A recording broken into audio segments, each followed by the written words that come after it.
Yes, please. Good morning. Morning. The Lord be with you. Welcome to another speaker series this morning at St. Luke's, and to my final session with everyone of Faithful or Faithless. And also welcome this first Sunday of Advent. I love the season of Advent.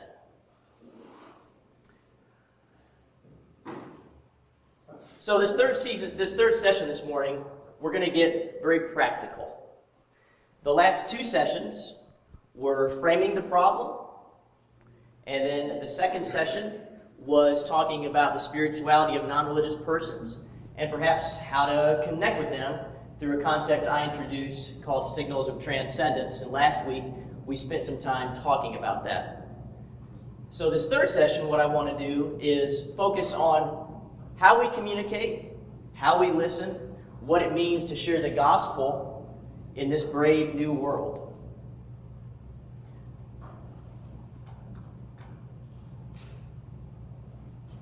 But I don't want to put the cart before the horse, so I thought it was very appropriate in terms of sharing the gospel that we start with having something to share.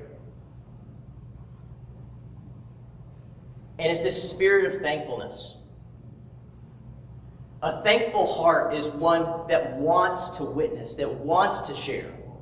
And that really is, you can't put witnessing or evangelism or communicating bridges between non-religious persons and the church without having a thankful spirit. You'd be putting the cart before the horse. Thankfulness is really the seedbed, as you can see, of sharing. And the Gospel of John frames this nicely in the prologue. From his fullness we have all received grace upon grace. The law indeed was given through Moses. Grace and truth came through Jesus Christ. No one has seen God, the only begotten in the bosom of the Father. He has explained him. He has extrapolated him. He has shown us. Have you ever been a recipient of unmerited grace? This kind of grace. This is godly grace. Have you ever been a recipient of godly grace, though, that takes human form? Unmerited grace from another human or humans that you didn't deserve?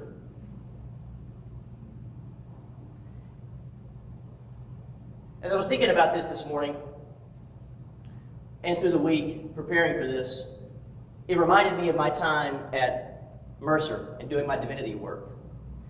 And I want to share this brief story with you as something that I am thankful for, a time when people showed me unmerited grace. Back in 2004, I went down to Mercer for an interview process to discern whether or not I'd be attending seminary down there, doing my divinity work. And there was myself and probably 20 to 40 other individuals that were there for this weekend, and we're going to get shown the school and get interviewed and just see what everything was about, meet professors, get an orientation. And the process was also, at the end of it, going to be dispensing scholarship funds. So, a lucky few of us would not only be admitted, but you would possibly get admitted to a full scholarship or a partial scholarship. And this was back in 2004 or 5, and I believe the academic hours were about $450 an hour. So my divinity degree back then was about roughly a $40,000 degree. So a full scholarship is a big deal for a poor seminary student about to go into ministry. At the end of that process, I was fortunate enough to actually get one of these scholarships. I mean, I was on cloud 9. That was the first unmerited favor they showed me as someone from the Wesleyan tradition going to a cooperative Baptist fellowship seminary, or a more progressive American Baptist type tradition seminary. And in 2005, something happened that I thought was going to derail this scholarship. My wife and I got pregnant with twins. I was working, she was working. And I was like, how do I go to seminary full time and I have twins coming along, and now I've got to work full time because I was only working part time? Because I knew I was going to take a break.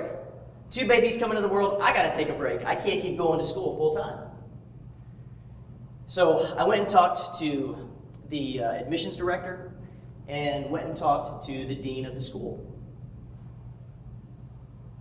Because one of the catches to this scholarship was you had to finish it in 3 years. So if I delayed a full year, that would mean I'd be paying $12,000, $13,000 for that year, and I'd miss that part of the scholarship.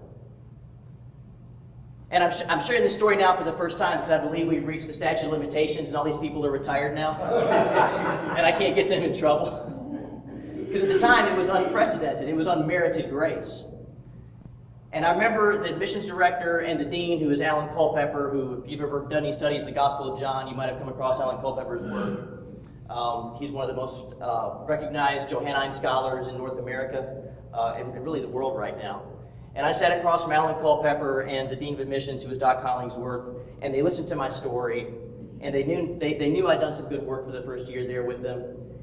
And they said, Nate, you know, we talked about it, we've thought about it, we've prayed about it, and we're going to extend your scholarship for a year. I was floored. Because here was an academic institution that was not just teaching me, but they were pastoring me. They were shepherding me. They didn't have to do it. Somebody, like all of us in this room, gave money for scholarships for students to follow within these certain rules and these boundaries and meet the education and these deadlines. Those were the rules. But I had something come up in life that I knew was going to put me outside the bounds of the rules. But it was necessary. And I was willing to take that hit. But then they showed me unmerited grace and favor. Not only in just extending the scholarship, but also in support for this entire time. With money. $13,000. And what happens when we receive unmerited grace? Here's the parallel. When we receive grace that we don't deserve, that is literally just pure gift, it makes us an ambassador. It makes us thankful. Now, when I look back at my time at divinity school and my doctoral work, it's not just a school I went to. It's a place that when I needed pastoral care, they were there. In a lot of ways, that school and those people, those faculty became more than academics. They became mentors. They became incarnations. So now when people ask me where I did my work at, with a grateful heart, I share my story at Mercer. I'm an ambassador for that institution now. Not because I have to be, but because they reached out to me in unmerited and undeserving favor and grace. So when it comes to witnessing, that's just a parallel. The seedbed of being an ambassador and a faithful witness is recognizing that we are recipients of unmerited favor and grace. So all evangelism, all witness, all sharing has to start with that spirit of thanksgiving. And I'm going to skip through that, keep on going here.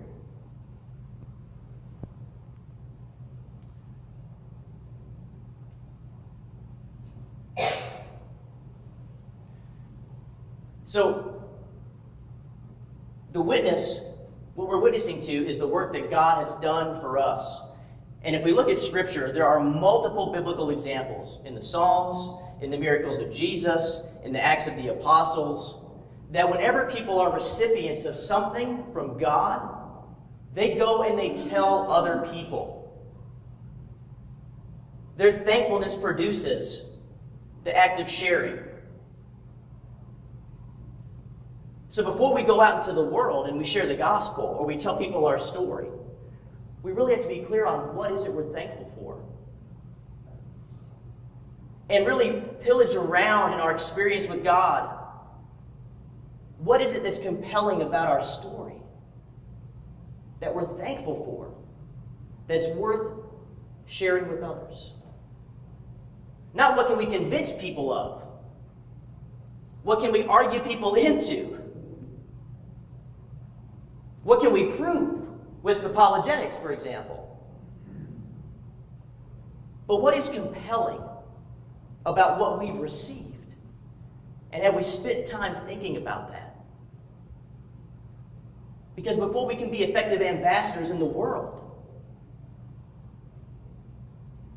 we have to have a sure footing on what those things are. And this is one of the powerful things about our context right now.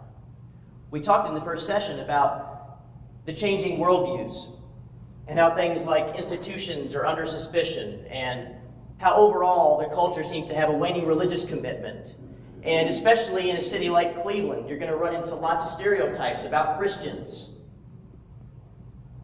Worldview, hurt feelings, hypocrisy. You've heard it all the things that become blocks for sharing the gospel. But one of the benefits of this new era that we're in is this word that gets thrown around all the time called authenticity. We all want to be our authentic self. Perhaps you've had conversations with people like this. Well, to be my authentic self, I need to A, B, C, and D. So despite belief coming under suspicion, despite religion coming under suspicion, despite institutions no longer carrying the weight and the authority that they used to in our new context, and despite the difficulties of Christian witness that we've all encountered, the one thing that will get us an ear in this era is our heartfelt, authentic experience with Jesus Christ. Because people can discount your proofs, and they can discount your belief in God, and they can discount what Scripture says. But when you sit across the table from them, and you say, I had this encounter. This is my experience. This is my testimony. This is where I was, and this is where God put me. Or I was in this difficult time in my life, and God reached down and pulled me up. Or God supported me during my family in this time. Or God supported me and my wife or my husband during this time. Whatever it may be. That experience is absolutely legitimate because it's yours. And in our era, that has credibility. Your authentic relationship with God will have credibility because it's your story. And the compelling way that you share it will resonate. And that circumvents all the stuff of religion. That circumvents all the negativity of the faith that we sometimes encounter. So in a lot of ways, we're in this new age of telling, when there's so many people that don't know the stories that we know and don't share our worldview as a church. In a lot of ways, we've reverted back to this sort of early 1st, 2nd century Christianity and faith, where it's like we're all kind of the woman at the well, and we encounter Jesus, and we have this really crazy conversation, and then Jesus says stuff to us, and we're like, oh my goodness, what did Jesus just say to me, really? And then what do? We go back and we tell other people. Let me tell you the man that told me everything I ever did, that we met at the well. That encounter and that experience was authentic and pushed, for example, the woman at the well into telling others who were unfamiliar with who this Jesus person was. But it was her encounter with Jesus that was her catalyst for witness. And that is actually one of the silver linings to our culture. Is that authenticity spans the spectrum from the atheist that wants to have an authentic expression of life in themselves and know who they are and live into that to the Christian who has an authentic experience with God. Because everything can be discounted, but it changed life. That's concrete evidence. A changed life that's encountered Jesus at the well. That's hard evidence. And it's compelling when we tell it.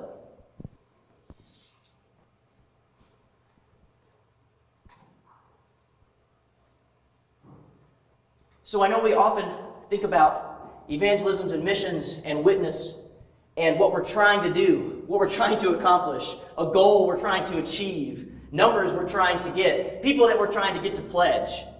But before we get to any of that, if we go into it, or we go into sharing our faith without this spirit of thankfulness and awareness, and if our beings do not incarnate that in our interactions in the world, it won't matter.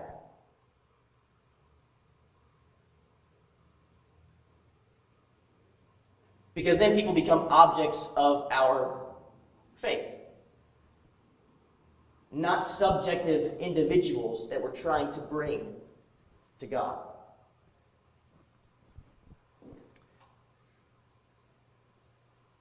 I remember during the interview process for my doctoral thesis, I was caught off guard by a conversation that we had right before one of my interview sessions started. And it was a conversation I had with someone who was a local restaurant owner. And he was describing for me a typical morning in his restaurant and how a Baptist deacon of a local church oftentimes comes to his restaurant for breakfast. And as all good Baptist deacons, Baptist deacons want to share their faith and witness and testify and try to convince you to come to their church. And this individual was expressing that. They kind of built up a nice cordial relationship, and we talk about life and faith and business, etc.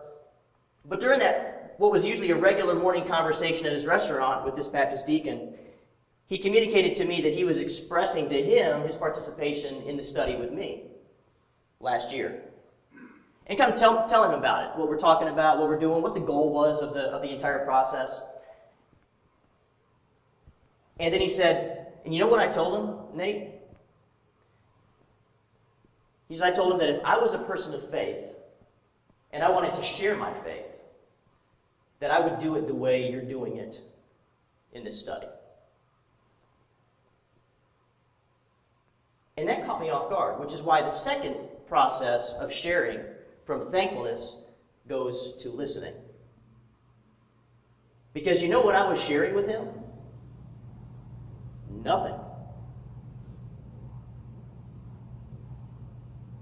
I was listening. The process of interviews was me inviting people into a safe space. Of course, they knew I was wanting to learn from them and ask about their stories and understand their life and try and sense and discover and learn what sorts of signals of transcendence and kind of residues of God may be active here or there and the sociological criteria that I had established for my study. But he knew that I wasn't trying to convert him. He knew that he was not an object of my aims.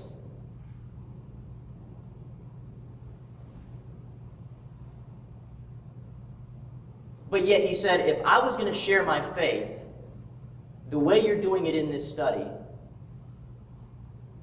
is the way I would do it. All I was giving him was my ear and my presence. That's it. My ear and my presence. And then another lady, she told me during the interview process, she said, I want you to know, I think it might have been week 3. We had a month worth of interviews. She said, I want you to know that I look forward to our time together every week. Because it's so rare where I get to sit down with somebody and I know they're going to listen.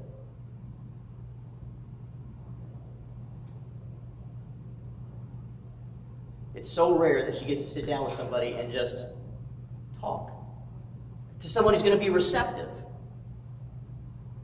And that reminded me of all the stories I know about Jesus. It's almost like Jesus is in the Matrix in the Gospels a little bit, right? he goes and he encounters these people, and then all the world is going on around him, but it's like he just zeroes in on this person. I mean, you know there's crowds pushing, and there's noise, and there's disciples pushing, shoving and trying to keep people at bay, and maybe people, ridiculing Jesus, or Pharisees get out of here. Whatever. You can imagine all the scenes, all the stuff that we don't get told about in the Gospels. And then Jesus gets in this matrix zone. And this person in front of him is all that matters. And in a lot of these encounters with Jesus, he speaks the same as the people who are speaking to him, not more. And sometimes he speaks a lot less. Jesus, before he does anything, oftentimes just locks in and listens. And nothing else matters. Everything else is zoned out. Jesus was very much in the listening business.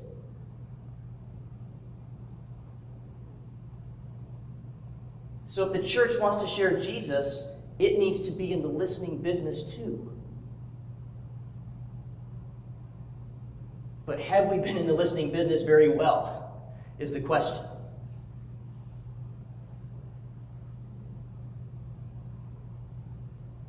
So missions is about listening to other people, witnessing through our listening, not colonizing, not trying to conquer somebody with our faith. That's not the goal of sharing our faith. And through the listening process, we are embodying what I call embodying belonging. Because when you sit down to listen to somebody, or when you have an encounter at a coffee shop, or when you're over Thanksgiving dinner with a family member and they pull you off the side to share something, what you're doing is you're saying, I am open to you. I receive you. I'm a safe place for you. Your words can come here to me.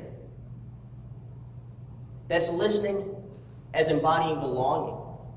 Giving people a place to come with their words.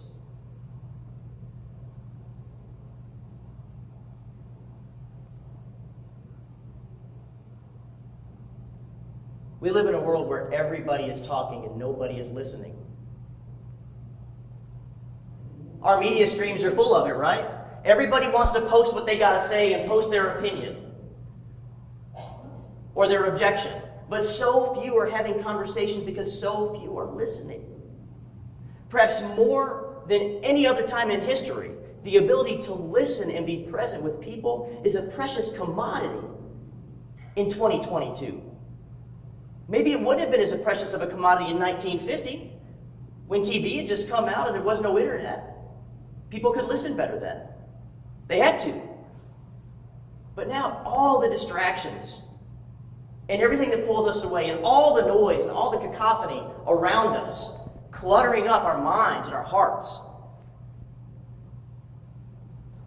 In a lot of ways, our culture compels us to not listen.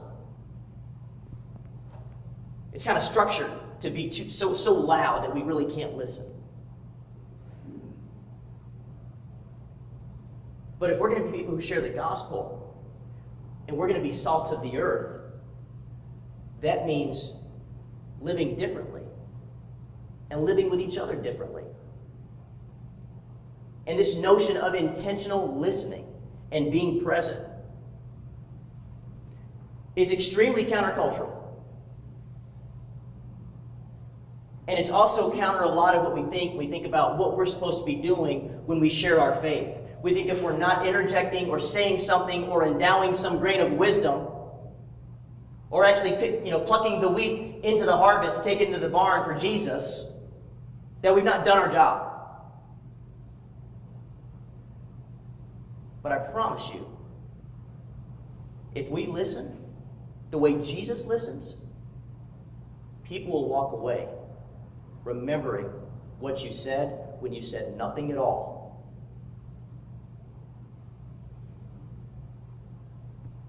One of my teachers at Mercer was Ron Johnson.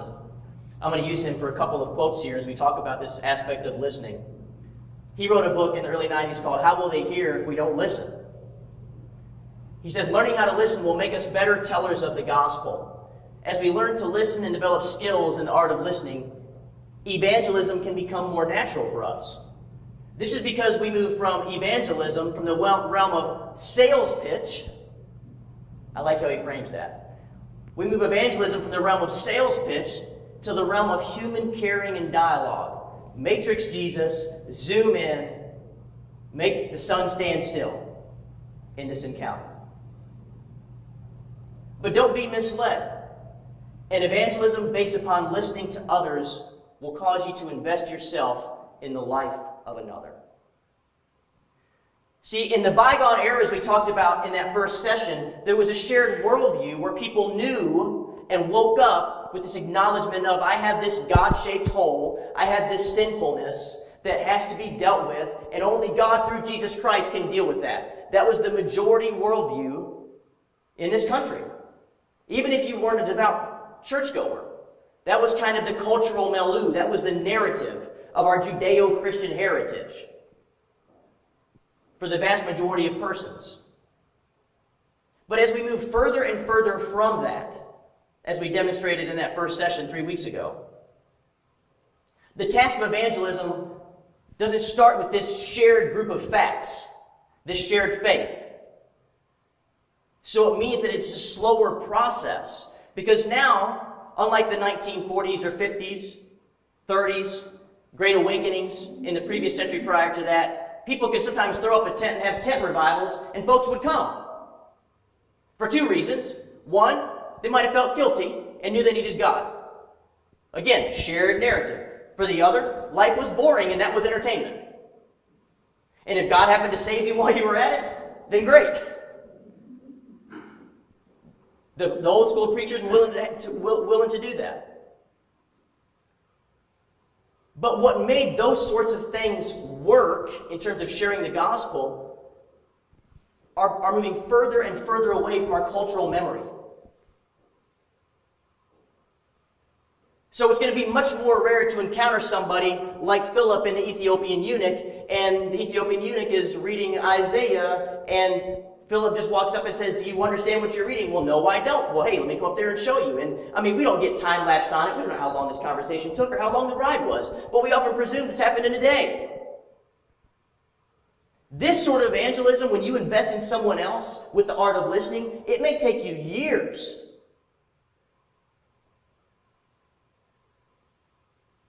And that's the elephant in the room for evangelisms and mission for the church.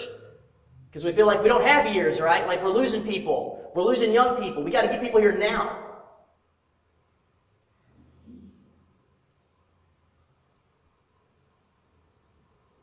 But evangelism in this century isn't going to be rushed.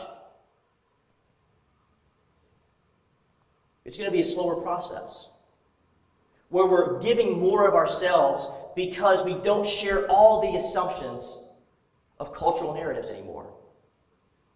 So it requires that we actually be Jesus rather than that we talk about Jesus.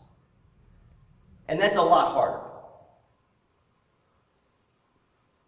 We have to be Jesus in 2022, not just talk about Jesus in 2022. Remember, witnessing is about sharing and starts in listening out of a thankful heart.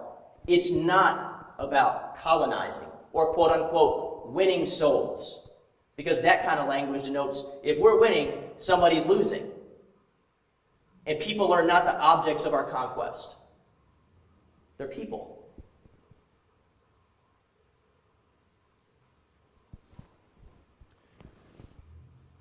Graham Ward, in one of his new theologies he's in the process of writing, How the Light Gets In, says this. And I want us to think about this idea of listening as faith-seeking understanding. So typically we think about this in terms of my faith seeking to understand more fully God. And that's absolutely what faith is. Faith is seeking understanding, but I want to give it a little bit of a twist here. So that's how he talks about it. He says, faith seeks understanding, and understanding is a venture. So just a brief comment. Remember we talked about a lot of, in Drescher's book, Choosing Our Religion, and we talked about a lot of mainline Christians leaving the faith because they get bored or they learn all the lessons. What Graham Ward is trying to do is disabuse us of this idea that our faith has a terminus, that it has a destination, that if we're in church for 20 years, now we have all the answers. Because we don't. The faith is much bigger and wider and deeper than any of us can imagine. And the resources and the riches, multiple, that we could spend a lifetime trying to learn. And the lessons that God teaches us will surpass our own lifetime. So faith seeks understanding, and understanding is a venture. It's not a destination. A praxis, not a solution to a math problem. In other words, we don't get to the end of it. But as such, understanding and faith are both subsumed within the dynamic of seeking. And seeking becomes a way of living. So this is absolutely applicable for those individuals that have been in church their whole life, and now they know the golden rule, and now they can leave. Because they're leaving so much on the table. Seeking becomes a way of living. I had a friend yesterday was the Michigan-OSU game. Not sure if people watched it. We're both big Michigan fans. I was born in Michigan. So we cheer for the good guys on that side of the rival, and not the school down south, Ohio State. Well, at the second half, he turned it off. And he makes this comment, well, they're not going to do it. All is lost. Same old Michigan. And I'm like, so what, we're just going to stop having hope? I mean, at halftime, hope springs eternal, right? There's a whole other half of football to play. And if he would have tuned in, rather than leaving the game, he would have saw a better ending. When people, amen. When people leave, they don't get to see the good ending in their lives. They think they know the outcome, but they don't get to see the ending. So that's just one aspect of our faith that we need to remember as to why leaving the faith prematurely when we have the lessons figured out is not a legitimate way of doing faith. But secondly, if faith is about seeking understanding, then faith is also about seeking to understand those around us. Mission is a two-way street. We often think about it as the church dispensing information that people need for their salvation. And we do it, oftentimes, without understanding who we're talking to.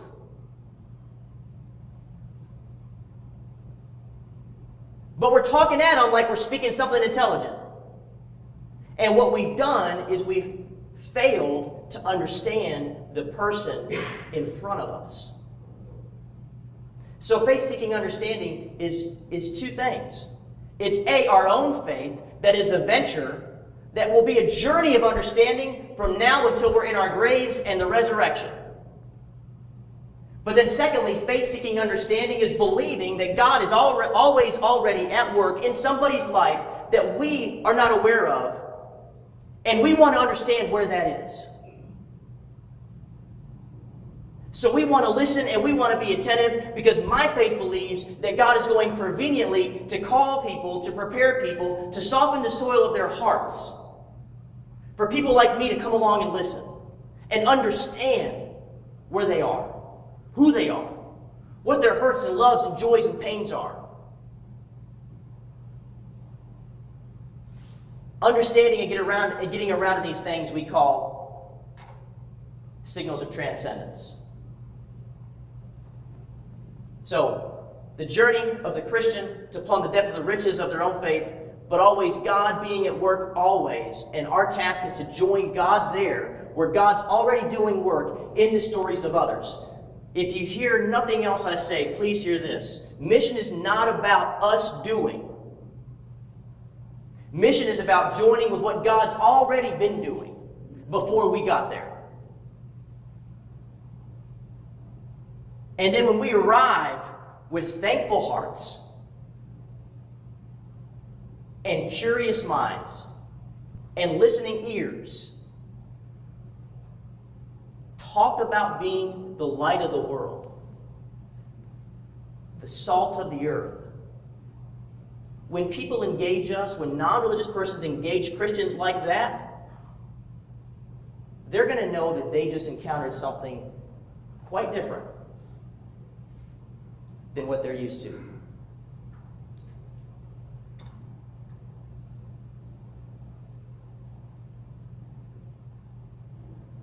And one more quote from Dr. Ron Johnson. He says, learning how to listen will make us better tellers of the gospel. As we learn to listen and develop skills in the art of listening, this becomes natural for us, because we will move evangelism from the realm of sales pitch. Sorry, I just quoted that. Getting a little ahead of myself there.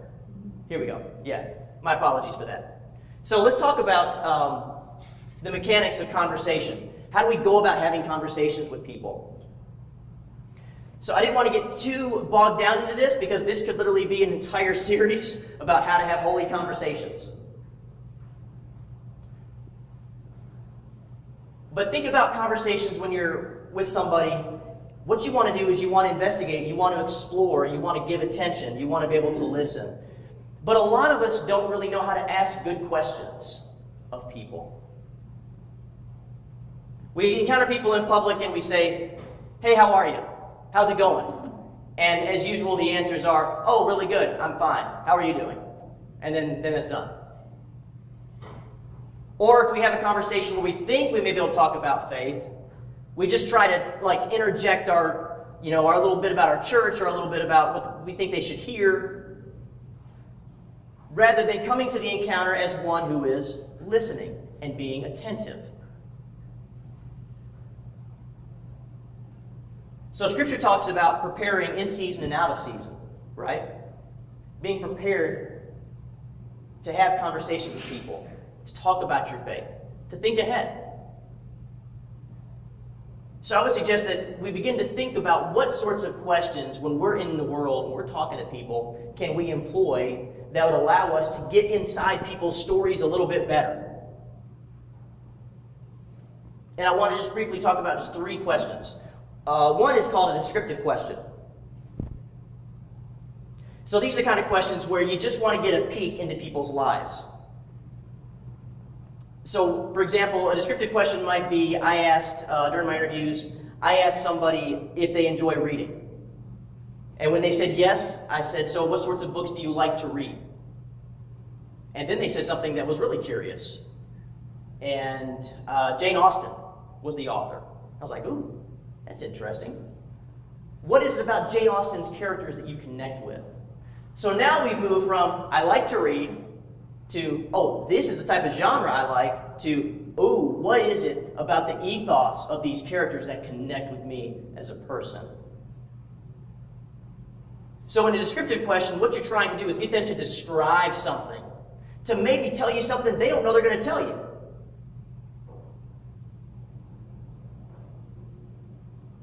You know, what's your favorite memory as a child? This is a great time of year to ask those kinds of questions. Holidays. How did you spend holidays when you were growing up? What do you do now? How is that different? What kind of traditions do you and your family do? See, whenever we get out of the mode of telling to listening, we then get into the mode of thinking about how to inquire rather than how to state. And then we'll learn more. And then I like story questions too. So story questions are where you ask them to tell you a story.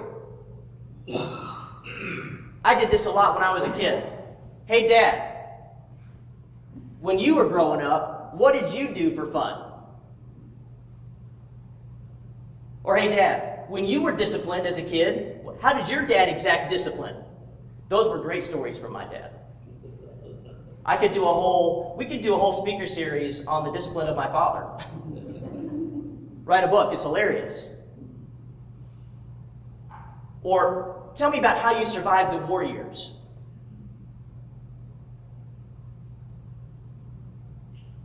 Stories contain deep truths. And I've had so many good conversations with people where I just ask about their story, and I just sit back, sip some coffee, and I just learn. But then as the stories are told, the things that are most important to people will come out in the stories. The moral lessons, those deeper meanings, they're embedded in the stories that we remember. This is part of understanding others, especially non-religious people. Remember, we're in a world where everybody talks, but nobody listens. People have stories. And we can surprise them if we'll listen to them. And then another kind of question would be a contrast question. So a contrast question would be, let's say you're in conversation with somebody, and like I did during some of my doctoral work, I asked this question, which gave some really interesting results. I said, so, is there a difference in your mind between being religious and being spiritual? And if so, what are they? That allowed for them to compare and contrast extemporaneously and really tell me what they feel. Or what's the difference between church people and unchurched people? Non-church people. Or it can even be as simple as, on a Saturday, if you're starting a conversation with college football, so let's compare and contrast Alabama's defense and Tennessee's defense. Holy conversations can start in very mundane ways. Compare and contrast your time at St. Luke's prior to your time at St. Luke's. Compare and contrast your time before you knew Jesus to after you know Jesus. Comparing and contrasting questions are things that usually only teachers give out. But we can easily slide that into a conversation and allow people to explore and get to know people better. So again, when the object of witnessing is listening and attention, we're not just reading books to try to remember what we should tell people. But now we're thinking about the kinds of questions that we should ask people so that we can be more like Jesus and give that kind of attention. And all these kinds of questions reminded me of the story in Mark where the little children come to Jesus and the disciples try to shoo them off in a culture in which children really didn't have a whole lot of value. And I just imagine that if there are little children sitting on Jesus' lap, they're not just sitting there. They're probably tugging on his hair, tugging on his clothes, and a couple of them are probably asking questions. Constantly interrupting. Yes, constantly interrupting. He's trying to teach. Oh, just be quiet a minute. Absolutely. Mom and dad are talking. Right. Yeah, absolutely. But children are constantly asking questions. They're curious because they come to the world not knowing. As adults, we come to the world thinking we know. And that gets in the way of us asking questions and being with other people the way Jesus was. So think about witnessing with the same sort of curiosity that little children would have had sitting with Jesus. So those are just some loose mechanics of conversation and imploring us to think about the sorts of questions that we should ask. So, what are we listening for? Last week I introduced this concept of signals of transcendence. So what we're listening for are parts of the conversation that seem to say more than just conversation. It's like when you're reading a good book and an author says something and you're like, ooh, there's a little bit more right here. I need to stay with this. And you underline it. Maybe you come back to it. And then you read it the next day. You come back to it. We're listening for signals in people's lives to who they really are, to what they really value, to what they hold dear, to the things that make them tick. Those deepest parts of people that help them organize and make sense of their lives and of the world.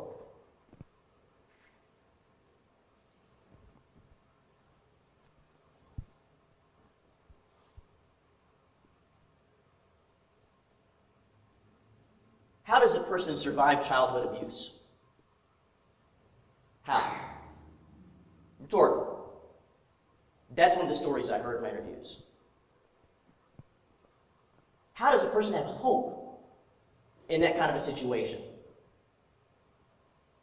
When people talk about being overtaken by moments in music or affection, what's overtaken them?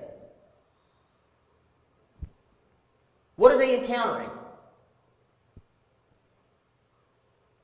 Lots of people in their stories will talk about having these experiences that transcend who they are, or that sustain them when they shouldn't be sustained.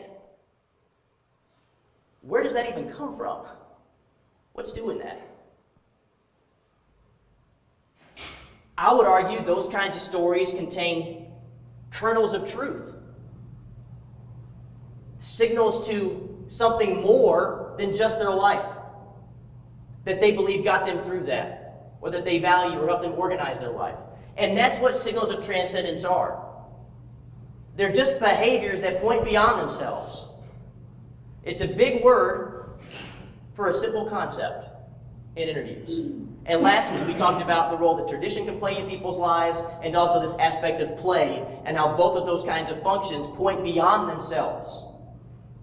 And there's more in terms of signals of transcendence. But what you're looking for are these kinds of behaviors that seem to say a lot more. We're listening to discover where the sunlight shines through this sort of steel dome that we've built around us, where everything that is and that is true is part of our observation and part of our material world, and anything outside of that isn't real or legitimate. But inside that dome that our modern world has built, that's blocked out the heavens, every now and then rays of light can get through. That's what we're listening for. We're listening for those cracks in the steel dome of our immanent domain.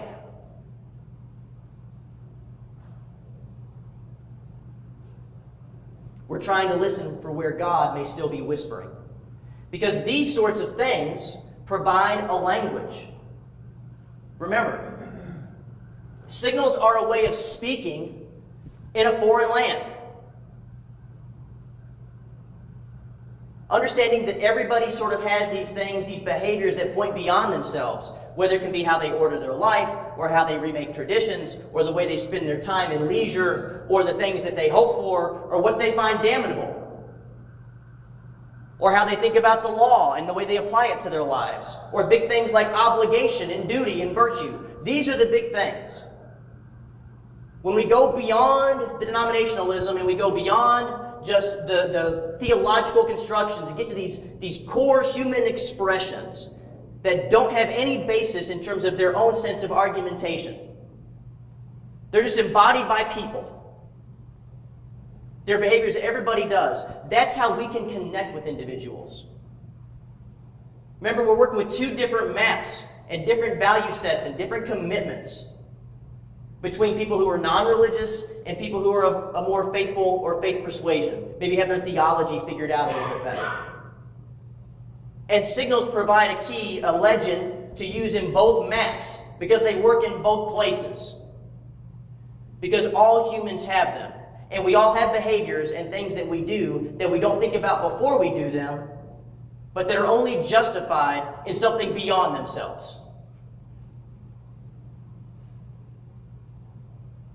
So signals are like a silhouette of God present in people's lives.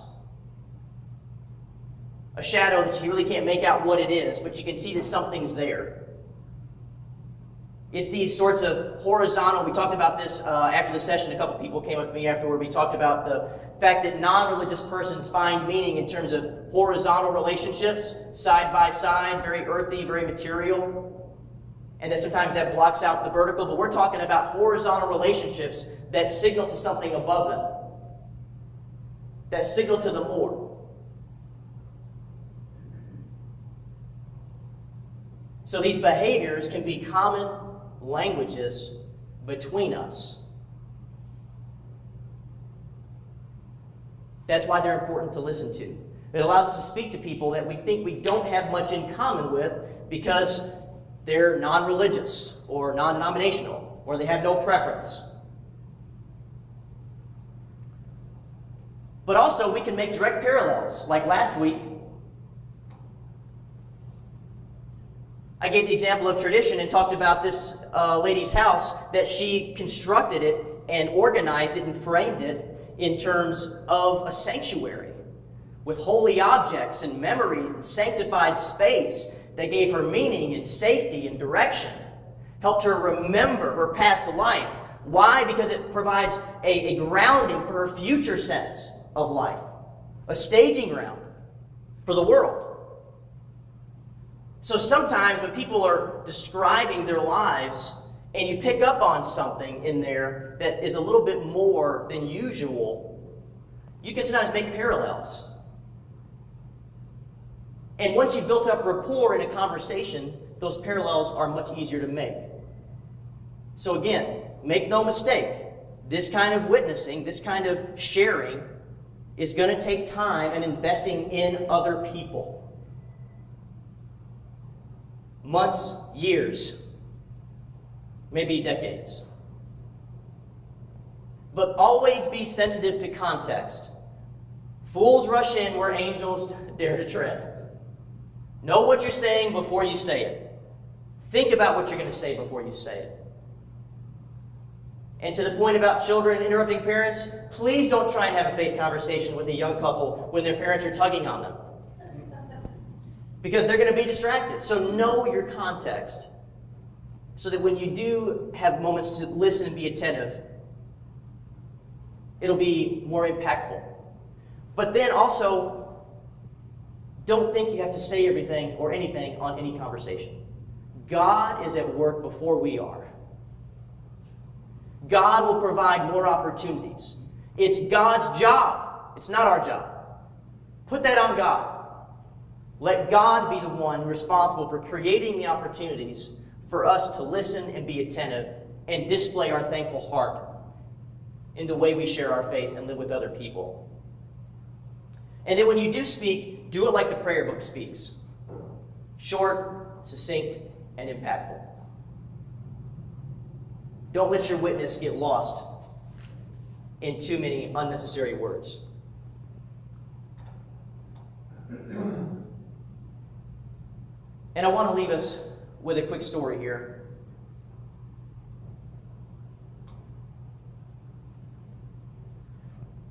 So then what are we doing when we're sharing? Just like when we are trying to explore the lives and stories of others. When we're sharing, what we want to do is we just want to share our story too. We want to listen to what they've shared. We want to take that in. And then when there is opportunity, remember, our stories are impactful. They're our experience. And we want to share something that is the most compelling part of our faith journey with God. And we can practice that here in church, at coffee hour. How many of us have actually sat across from one another at coffee hour and said, so, share with me how you came to know the Lord. Share with me the most powerful worship service you've ever been a part of. Share with me the way you were taught to pray. I mean, whatever. And then sharing with one another and learning it from each other can help us prepare for how to share our stories in the world. We have to get used to sharing. It's like public speaking. You got to get used to public speaking. It's like teaching Sunday school. You got to get used to teaching Sunday school. The more you do it, the more relaxing you become. The more aware you are. The more thoughtful the engagement is. And then when you share, you want to share stories that make the world hungry. So I want to leave you with a story, because I was trying to think, what is it about the gospel that I love? And what I love about the gospel and what I love about my relationship with God is that it is a never-ending meal. I never get enough. And then I think about, one of the best meals I ever had as a kid growing up was my grandmother's milk gravy in West Virginia.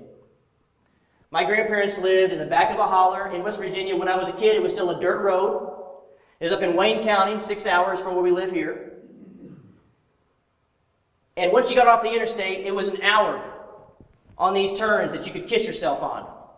That's what my grandpa would call them. Those turns around the mountains where there's like right here and right here. And my grandpa would say, yeah, you can kiss yourself on these turns, son. Make your way back to the holler, to the gravel road, and go back all the way to the back of the flat.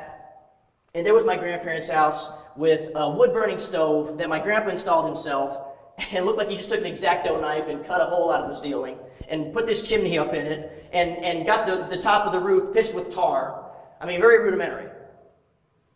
The house needed siding for like 30 years after the original siding went bad. Creaky wooden floors. HVAC that didn't work. Water was pumped from a rock and it smelled like sulfur. But I loved going there because there was a yellow bowl at my grandma's house. Had cracks in it from the years. And she would put her milk gravy in it. And my grandma didn't have a recipe. Her recipe was her hands. A little of this, a little of that, shake it up, stir it just right. Put it together, put them all the biscuits on the same tray.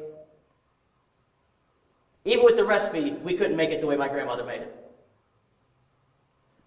And one of the worst parts about breakfast at her house was when somebody took that last spoon of gravy.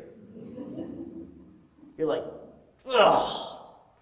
Like, you wanted to go to Grandma's house just for the gravy. It was that good. It was worth the living conditions for a week to have that gravy every single morning.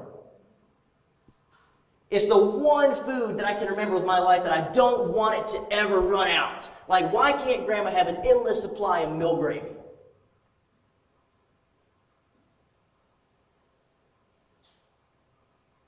And then the Lord showed me, He whispered to me, He said, you know what? The bread of heaven, that's just Grandma's milk gravy that never runs out.